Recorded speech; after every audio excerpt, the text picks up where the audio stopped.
In the quiet village of Eldamere, nestled between rolling hills and ancient forests, there lived an old clockmaker named Elias. His shop, a small, crooked building with a creaky wooden sign, was filled with the soft ticking of countless clocks. Each one was unique. Some chimed melodies, others had intricate carvings, and a few even seemed to glow faintly in the dark. Elias was known for his skill, but also for his reclusiveness.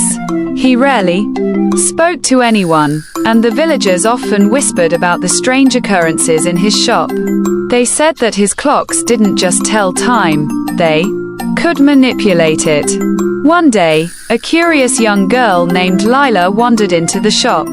She had always been fascinated by Elias's clocks, and she was determined to uncover the truth behind the rumors. The bell above the door jingled as she stepped inside, and Elias looked up from his workbench, his eyes narrowing.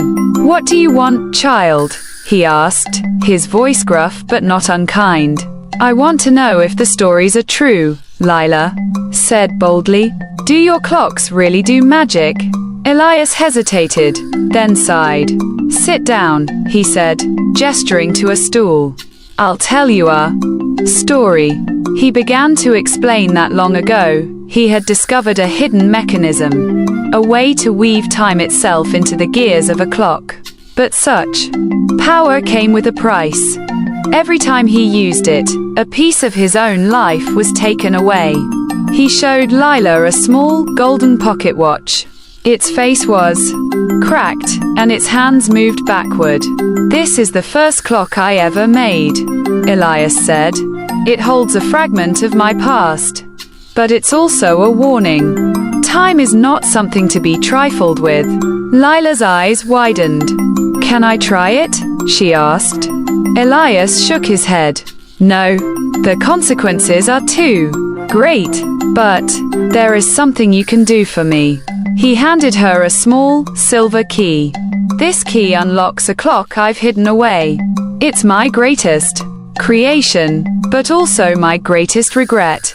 If you can find it, you'll understand why I've kept it secret."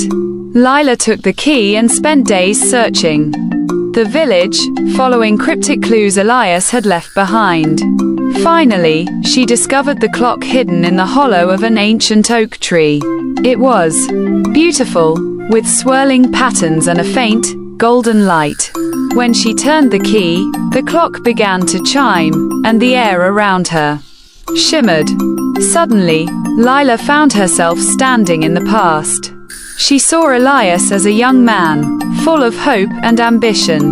But she also saw the moment he first used the golden pocket watch, and how it aged him instantly.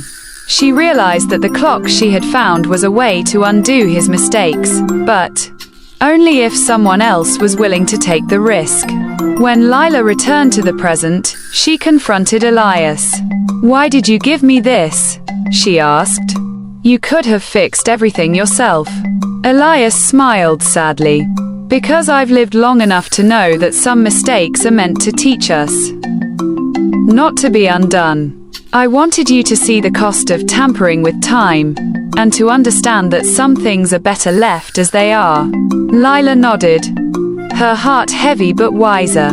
She returned the key to Elias and left the shop, the ticking of the clocks echoing in her ears. From that day on, she visited Elias often, listening to his stories and learning the art of clockmaking.